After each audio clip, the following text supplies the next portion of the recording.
नमस्कार, मी परमदास जाधव. महाराष्ट्रात अन्न भेसळ आणि अस्वच्छतेविरुद्ध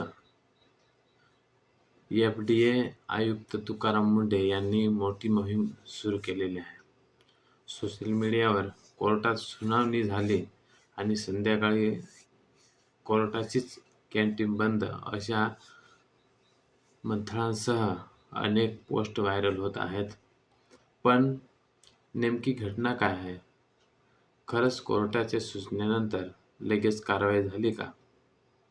कोणत्या कॅन्टीनवरून कारवाई झाली आणि सर्वसामान्य नागरिकांसाठी याचा अर्थ काय आहे? चला संपूर्ण माहिती जाणून घेऊया या व्हिडिओमध्ये. तर गेल्या काही महिन्यापासून महाराष्ट्रात भेसळयुक्त अन्न, अस्वच्छता हॉटेल आणि कॅन्टीनबाबत अनेक तक्रारी येत होत्या.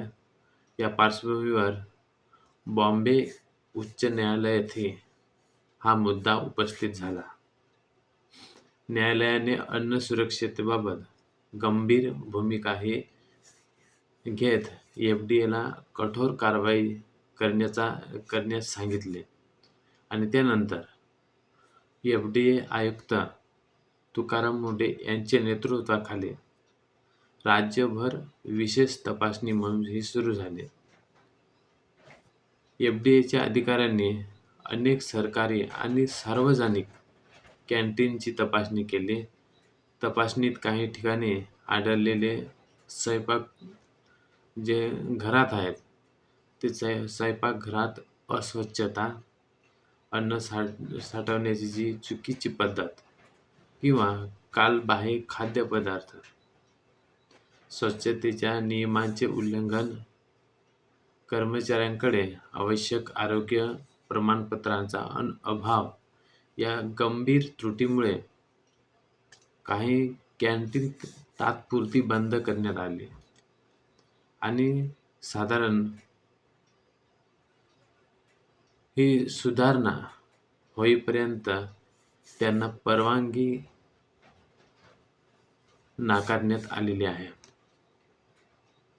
तुकाराम मुंढे यांनी स्पष्ट सांगितले की अन्न सुरक्षेच्या नियमांमध्ये कोणालाही सूट नाही. सरकारी असो किंवा खाजगी नियम सर्वांसाठी समान आहेत आणि त्यामुळेच अनेक सरकारी कार्यालय, रुग्णालय आणि सार्वजनिक कॅन्टीनची जी तपासणी करण्यात आली आणि त्यानंतर उद्देश असा की कोणाला त्रास देणे नसून तर नागरिकांना सुरक्षित अन्न मिळावे हा आहे.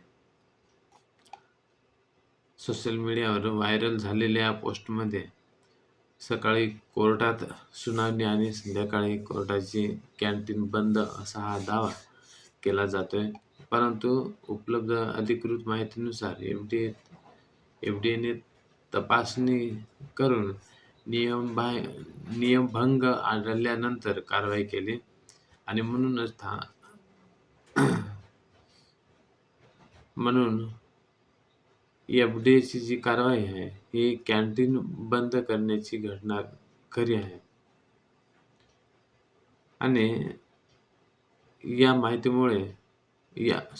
मोहिमेमुळे अन्न भेसळ रोखण्यास मदत होईल किंवा स्वच्छतेचे नियम आहेत आणि काटेकोरपणे ते पाळतील.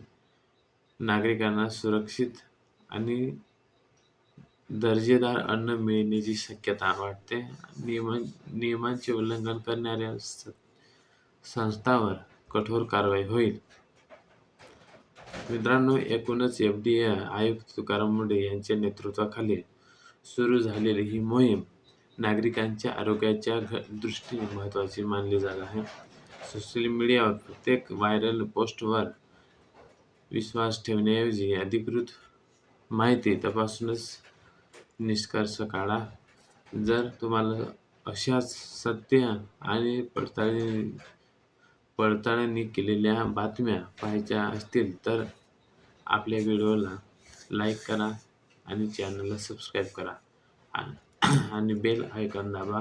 धन्यवाद.